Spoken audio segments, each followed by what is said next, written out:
అందరికీ నమస్కారం. ముందుగా అందరికీ 80వ స్వాతంత్ర దినోత్సవ శుభాకాంక్షలు.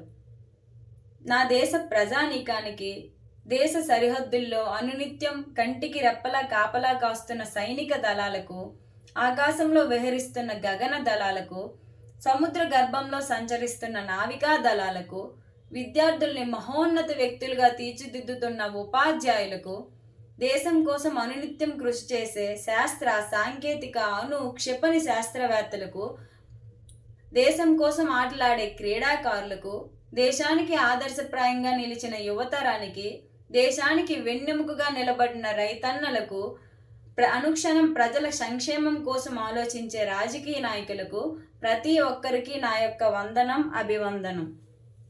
స్వరాజ్యం నా జన్మ హక్కు, దాన్ని ఎలాగైనా సరే నేను సాధించి తీరుతాను అని బాలగంగాధర్ తిలక్ గారి పిలుపు దేశమంతటా విప్లవ జ్వాలలు రగిలించింది. మహాత్మా గాంధీ గారి అహింసా పోరాటం, భగత్ సింగ్, అల్లూరి సీతారామరాజు, నేతాజీ సుభాష్ చంద్రబోస్ వంటి వాళ్ళ సాయుధ పోరాటాల వల్లనే మనకి ఈరోజు స్వేచ్ఛ లభించింది. దేశమంటే మట్టి కాదోయ్, దేశమంటే మనుషులే అని గురజాడ గారు చెప్పినట్లుగా దేశం అంటే కేవలం సరిహద్దులు మాత్రమే కాదు, ఆ దేశంలో నివసించే ప్రజానీకం, వాళ్ళ వివిధ రకాల భాషలు, సంస్కృతులు, ఆచారాలు, మతాలు అన్నీ వేరువేరుగా ఉన్నప్పటికీ మనమంతా ఒకటే అని చెప్పే భిన్నత్వంలో ఏకత్వమే మన దేశం యొక్క బలం. ఆనాడు కాలంలో హక్కులనే ఉండేవి కాదు. ఈ రోజుల్లో సాంకేతికత, డిజిటల్ జ్ఞానం మన చేతిలోనే ఉన్నది.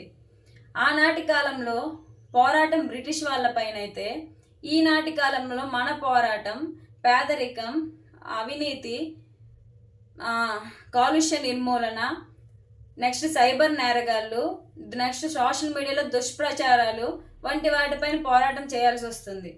ఏ దేశం ఎగినా ఎందుకు ఆలిడినా, ఏ పీఠం ఎక్కినా ఎవరేమనినా, పొగడరా నీ తల్లి భూమి భారతిని, నిలుపరా నీ జాతి నిండు గౌరవము అని రాయప్రోలు గారు చెప్పినట్టుగా మనం ప్రపంచంలో ఏ దేశం ఏ నలుమూలకి వెళ్ళినా సరే మన దేశం యొక్క గౌరవాన్ని, గొప్పతనాన్ని మనం మర్చిపోకూడదు.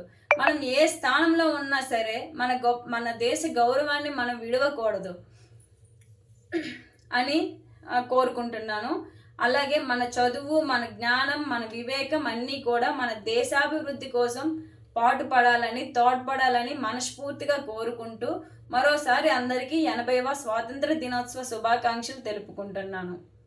Thank you.